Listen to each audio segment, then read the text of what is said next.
Okay guys, so let us begin with the next chapter in our SST, civics particularly institutions of democracy. कि democracy के अंदर किस तरह की संस्थाएं मौजूद हैं। अब डेमोक्रेसी के अंदर सबसे पहला जो की प्रिंसिपल हम लोगों ने देखा था, that is the idea of universal adult franchise, right. Universal adult franchise का मतलब हो गया कि जो भी एडल्ट हैं कंट्री के अंदर उन सभी को वोट डालने का अधिकार है, राइट। जाति, धर्म या नस्ल या लिंग के आधार पर जो है किसी के वोटिंग राइट्स को आप डिनाई नहीं कर सकते हैं। और ये जो है किसी भी डेमोक्रेसी के अंदर एक एसेंशियल क्वालिटी है, क्योंकि ये जो है पॉलिटिकल इक्वालिटी स्थापित करता है। ऑफ कोर्स ये यूनिवर्सल एडल्ट फ्रेंचाइज का जो आइडिया है वो बहुत पहले से रहा है, लेकिन इसकी राह इतनी आसान नहीं रही है। इसके लिए बहुत जगह पर संघर्ष भी करना पड़ा है। Okay, for example 19th century के बिगनिंग में बहुत सारे यूरोपियन नेशंस थे जो कि वोटिंग राइट्स अपने बहुत सारे सिटीजन्स को नहीं देते थे। कुछ कंट्रीज ऐसी थी जहाँ पर जिनके पास पैसा था, संपत्ति थी, वही वोट डाल सकते थे। ओके, वोट विमेन के लिए वोटिंग राइट्स बहुत जगह पे नहीं था। Even United states of America में जो है जो अफ्रीकन ओरिजिन के लोग थे उनके पास 1965 तक वोटिंग राइट्स नहीं थे।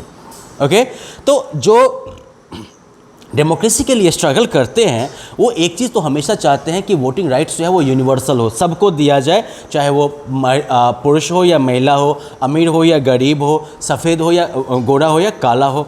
और यही जो आइडिया है इसी को कहते हैं यूनिवर्सल एडल्ट फ्रेंचाइज या फिर यूनिवर्सल सफरेज। इंडिया में जो है यूनिवर्सल सफरेज या यूनिवर्सल एडल्ट फ्रेंचाइज जो है वो 1950 में दे दिया गया था। बेसिकली हमारे संविधान के अंदर ही इसकी व्यवस्था थी कि जितने जो भी भारतीय नागरिक है 18 साल की उम्र से ऊपर वो सभी वोट डाल सकते हैं। यूनिवर्सल एडल्ट फ्रेंचाइज का इंपॉर्टेंस क्या है, तो ये जो है सबसे पहले पॉलिटिकल इक्वालिटी स्थापित करता है, राइट। जब सबको वोट डालने का अधिकार है, सबको अपना अगर नेता या रिप्रेजेंटेटिव चुनने का अधिकार है, तो मतलब कि सरकार के अंदर सबकी बराबर भागीदारी रही और इस बराबर भागीदारी के आधार पर जो है राजनीतिक इक्वालिटी तो आ गई। साथ ही साथ जो है इससे जो युवा वर्ग होता है 18 साल के जो पहली बार जो वोट डालने जाता है उसके अंदर बहुत सारा उत्साह होता है, तो युवा वर्ग की जो भागीदारी है इलेक्टोरल प्रोसेस में वो भी इससे बढ़ती है। साथ ही साथ जो है लोगों के अंदर उत्साह होता है कि अपना नेता कैसा हो, फल्ला बाबू जैसा हो। तो ये जब कहते हैं तो मतलब क्या हुआ, लोगों के बीच में उत्साह है, तभी तो ये नारा लग रहा है। और साथ ही साथ जो है जो जनता के समर्थन से जो सरकार चुनी गई है तो उसको भी इस बात का कॉन्फिडेंस रहता है ना कि हाँ अभी हमको मेजॉरिटी ऑफ जो पीपल है उन्होंने चुन के भेजा है, चलो हमको जो करना है वो कर ही के दिखा देते हैं, नहीं तोप चला लेते हैं। तो ये सारी चीज़ें होती है। तो खैर चलो, अब डेमोक्रेसी के अंदर जो सबसे मेजर एक इंस्टीट्यूशन है, मेजर जो फंक्शन है वो है इलेक्शन का, क्योंकि इलेक्शन के द्वारा ही जो है जनता के हाथ में पावर आती है, राइट। डेमोक्रेसी के अंदर मान लो जो अल्टीमेट पावर है वो जनता के हाथ में है, उनका ये चॉइस है, राइट, डायरेक्टली या इनडायरेक्टली, ये कौन जो है उनका नेता बनेगा, कौन उनका रिप्रेजेंटेटिव बनेगा। और इसके लिए जो है इलेक्शन के प्रोसेस का यूज होता है। इलेक्शन क्या है, तो इलेक्शन वो प्रोसेस है जिसके थ्रू जो है जनता जो है वो अपने प्रतिनिधि को चुन सकती है, right. People can elect their representative for running the government, सरकार चलाने के लिए। ओके, जनता जो है वोटिंग के द्वारा अपने प्रतिनिधि को चुन सकती है जो कि सरकार चलाएगी। ओके, और इलेक्शंस जो हैं वो रेगुलर इंटरवल पर होते हैं। इलेक्शन में होता है क्या है कि डिफरेंट पॉलिटिकल पार्टीज़ के जो कैंडिडेट होंगे वो एक पोस्ट के लिए लड़ेंगे, जैसे कि एमएलए के पोस्ट के लिए लड़ेंगे, एमपी के पोस्ट के लिए जो है वो लड़ेंगे। और इस प्रोसेस में मान लो ऑफकोर्स एक को जीतना होगा, बाकी सबको जो है हारना भी पड़ेगा। अभी के टाइम में जो है इलेक्शंस जो होते हैं वो पॉलिटिकल पार्टीज़ के बीच में होती है उसके बाद, राइट। और जिस पार्टी को मैक्सिमम नंबर ऑफ़ वोट्स मिल जाते हैं वो सरकार बना लेती है। कभी कभी जो है कुछ ऐसे भी लोग होते हैं जो किसी पॉलिटिकल पार्टी से नहीं है लेकिन फिर भी वो इलेक्शन फाइट करते हैं, ऐसे कैंडिडेट्स को कहते हैं इंडिपेंडेंट कैंडिडेट्स। ओके, स्वतंत्र प्रत्याशी। इलेक्शन करवाने के लिए इंडिया जैसी कंट्री में जो है इलेक्शन कंडक्ट करवाने के लिए एक जो है इंडिपेंडेंट कॉन्स्टिट्यूशनल बॉडी बनी है। जब कंडक्टिंग इलेक्शंस की बात करिएगा आप, तो हमारे यहाँ इलेक्शन होल्ड करवाने के लिए एक जो है बिल्कुल स्वतंत्र संवैधानिक संस्था बनी है जिसका नाम है इलेक्शन कमीशन ऑफ इंडिया। जो हेड जो इसका होता है, इलेक्शन कमीशन ऑफ इंडिया का जो हेड है वो है चीफ इलेक्शन कमिश्नर, जिसको कि राष्ट्रपति के द्वारा चुना जाता है। और ये इसका काम है कि वो कंट्री में जो है इलेक्शंस बिल्कुल फ्री और फेयर मैनर में कंडक्ट करवाए।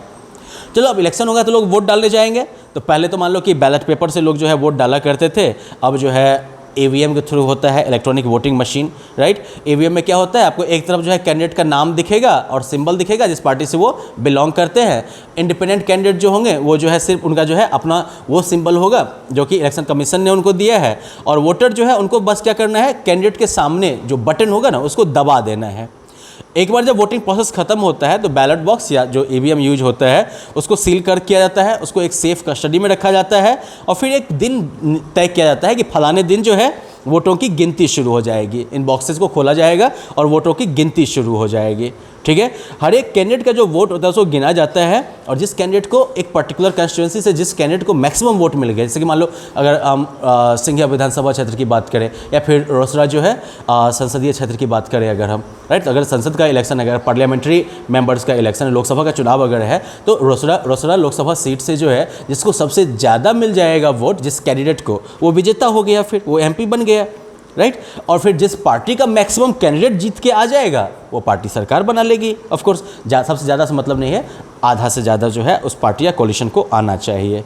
ऑफ कोर्स इंडिया में जो है वोटर आईडी कार्ड जो है वो इंट्रोड्यूस किया गया था 1993 में और ये कार्ड जो थे वो आइडेंटिटी प्रूफ थे कि भाई आप वोट डालने जा रहे हैं तो आप इंडिया के नागरिक हैं आप। अब इलेक्शंस का महत्व क्या है डेमोक्रेसी के अंदर, जो इलेक्शन के ऊपर इतना जोर होता है, तो इलेक्शन का महत्व क्या है डेमोक्रेसी के अंदर? तो पहली बात कि इलेक्शन जो है वो पब्लिक विल को एक्सप्रेस करती है, ये जो है जनता की इच्छा को जो है जाहिर करती है कि हम किसको वोट देना चाहेंगे या किन मुद्दों पर हम वोट देंगे, हमें क्या काम चाहिए नहीं चाहिए, इन सभी चीज़ों को जो इन सभी चीज़ों के प्रति जनता का क्या विल है, जनता की क्या इच्छा है, इसको एक्सप्रेस करता है। किसी कैंडिडेट को जो है चुनने के साथ ही जो है, अगर किसी कैंडिडेट को चुनते हैं, किसी रिप्रेजेंटेटिव को चुनती है जनता, तो एक तरीके से अपने देश की सरकार को चलाने में भी जनता ने जो है अपना योगदान दे दिया। इलेक्शन अगर रेगुलर इंटरवल पर होते हैं तो पब्लिक के पास ये चॉइस होती है ना कि या तो वो प्रेजेंट गवर्नमेंट को जो है लंबे टाइम तक चलने दें या फिर नई पार्टी को चुन के नई सरकार बनवाएं।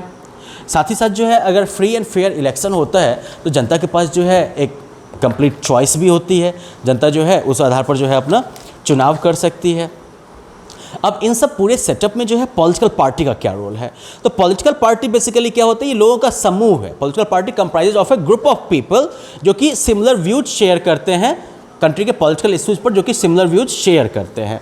अब एक पॉलिटिकल पार्टी जो है वो क्या चाहती है कि डेमोक्रेटिक मीन्स के थ्रू, यानी कि इलेक्शन वगैरह के थ्रू जो है पावर हासिल किया जाए, राइट। और इलेक्शन में जो जो इलेक्शंस होते हैं कंट्री में, कंट्री के लेवल पर, यानी कि हमारे यहाँ पार्लियामेंट्री इलेक्शंस या फिर स्टेट लेवल पर जो असेंबली इलेक्शंस, तो यहाँ पर ये पार्टी जो है अपने अपने कैंडिडेट को खड़ा करती है कि भैया इलेक्शन लड़के आ जा, हाँ ज़्यादा जीत के आएगा तो सरकार बनाएंगे, खाएंगे आराम से। एनीवेज, तो पॉलिटिकल पार्टीज जो है इनके भी अलग अलग टाइप होते हैं। नेशनल पार्टी होंगी जो कि, और या फिर रीजनल पार्टीज होंगी।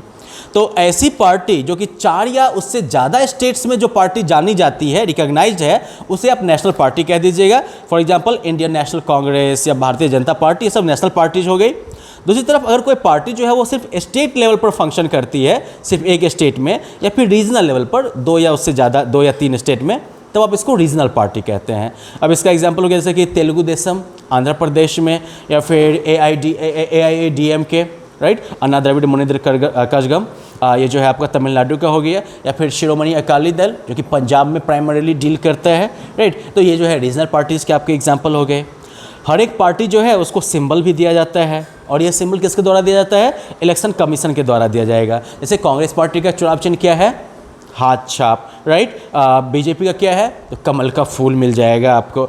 सिंबल का यूज ये होता है, सिंबल का फ़ायदा ये होता है कि वो लोग जो कि पढ़ नहीं सकते, लिख नहीं सकते, वो भी पार्टी को पहचान जाएंगे। क्यों? छाप देखकर।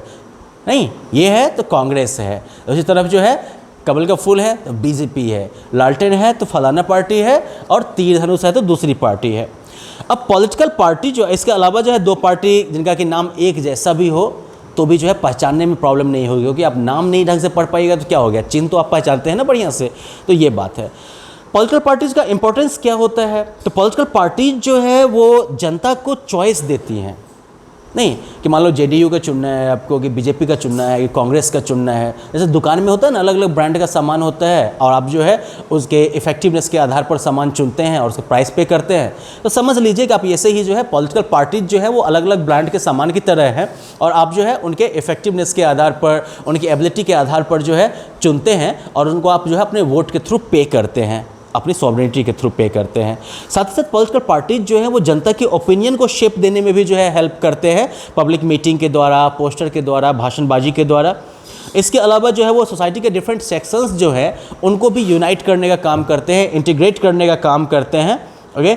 अपोजिशन पार्टी के तौर पर उनका काम क्या होगा? अभी जो सरकार बना ली जो पार्टी, वो तो ठीक है, उसकी तो बल्ले बल्ले है। जो अपोजिशन में है उसके पास भी बड़ा रोजगार है, वो क्या करेगी? वो सरकार की हमेशा जो है सरकार के कामों को जो है क्लोजली वॉच करेगी। एक गलती किया तो उसके ऊपर चढ़ जाओ एकदम से नहीं। तो इससे क्या होता है कि गवर्नमेंट को लगातार जो है जनता की भलाई के लिए काम करते रहना पड़ता है।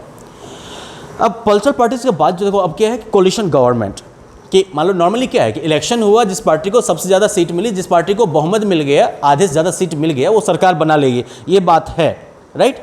उसको मेजोरिटी पार्टी कहिएगा। इलेक्शन में कोई पार्टी जो है जिसको कि मैक्सिमम नहीं कह सकते हो, जिसको कि 50% से ज़्यादा सीट आ गया असेंबली में या पार्लियामेंट लोकसभा में, तो वो सरकार बना लेगी, उसको आप मेजोरिटी पार्टी कहिएगा, राइट। ये जो है रूलिंग पार्टी बन जाएगी। दूसरी तरफ जो बाकी लोग होंगे वो सब जो है अपोजिशन कहला लेंगे, जो रूलिंग पार्टी के अलावा जो हैं वो जो है अपोजिशन कहलाएंगे। अब नॉर्मली क्या होता है कि चलो एक पार्टी को मेजोरिटी वोट मिल गया या मेजोरिटी सीट मिल गया, लेकिन बहुत बार ऐसा भी होता है कि एक पार्टी जो होगी उसको क्लियर कट मेजोरिटी नहीं मिलती है। सीट ढेर सारा मिल गया, मान लो कि अगर 545 सीट्स हैं इंडियन पार्लियामेंट में, और अगर वहाँ पर किसी एक पार्टी को 200 सीट्स मिल गई, तो 200 सीट्स के साथ क्या है कि सबसे बड़ी पार्टी मान लो बन गई 200 सीट्स के साथ, वो बाकी किसी को 150 आया है, किसी को जो है 100 आया है, इस तरह से हो गया। लेकिन 200 के बल पर वो सरकार नहीं बना सकती, क्योंकि सरकार बनाने के लिए आपको जो है हाफ से ज़्यादा चाहिए। So you need like to कितना चाहिए भाई? 545 का आधा कर दो, कितना हो जाएगा? You can calculate it, okay. मोटा मोटी जो है मेरे ख्याल से 250 हो गया। 272 का सीट, 272-73 का आंकड़ा जो है वो तो चाहिए आपको सरकार बनाने के लिए, 273 का आंकड़ा तो चाहिए आपको सरकार बनाने के लिए, लेकिन उतना नहीं है आपके पास। तो क्या करिएगा आप जो है दूसरे किसी पार्टी वाले को बुलाइएगा कि भैया हम आप तो भाई भाई हैं, अपने हैं, एक काम करिए आप हमारा सपोर्ट दीजिए, आपके एमपी जो है हमको सपोर्ट करेंगे और आप भी सरकार में शामिल हो जाइए, 2-4 मंत्रालय आपको दे देते हैं, ओके। तो इस तरीके की गवर्नमेंट जहाँ पर एक से ज़्यादा पॉलिटिकल पार्टीज जो कि सामान्य विचारधारा के हों, एटलीस्ट पब्लिक को कहने के लिए, तो वो सब जब मिलकर सरकार बनाते हैं तो इसको कोलिशन गवर्नमेंट कहते हैं। कोलिशन गवर्नमेंट में जो है स्टेट या कंट्री के मामले में जो भी डिसीजन लेना है वो फिर मिल बांट के लेना होगा, कोई एक पार्टी नहीं ले सकती है। कोलिशन के जितने भी सदस्य पार्टी है सबके साथ जो है आपको जो है डिस्कशन करना पड़ेगा कोई भी डिसीजन लेने से पहले। और इसकी वजह से एक चीज़ तो होती है कि सबके ओपिनियन को जो है कंसीडर करना, सबका ओपिनियन लेना, ये थोड़ा डिफ़िकल्ट और लेंदी प्रोसेस हो सकता है, राइट। ये एक प्रॉब्लम है। लेकिन दूसरा इसका पहलू ये भी है कि ज़्यादा सोच समझ के आपको काम करना होगा।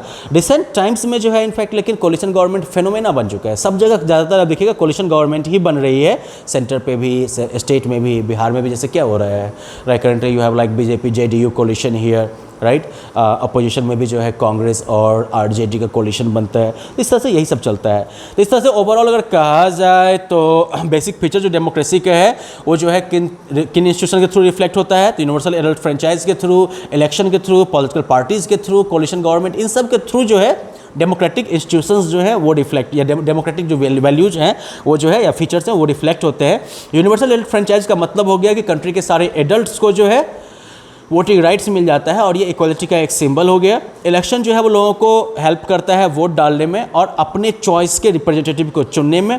फ्री और फेयर इलेक्शन जो है वो उसकी हर एक डेमोक्रेसी को ज़रूरत होती है। इलेक्शन जो है रेगुलर इंटरवल्स पर होते हैं, जिसमें कि डिफरेंट पॉलिटिकल पार्टीज जो है वो पार्टिसिपेट करती है। पॉलिटिकल पार्टीज जो हैं वो लोगों के सामने एक चॉइस प्रेजेंट करती हैं that you can pick him or you can pick that.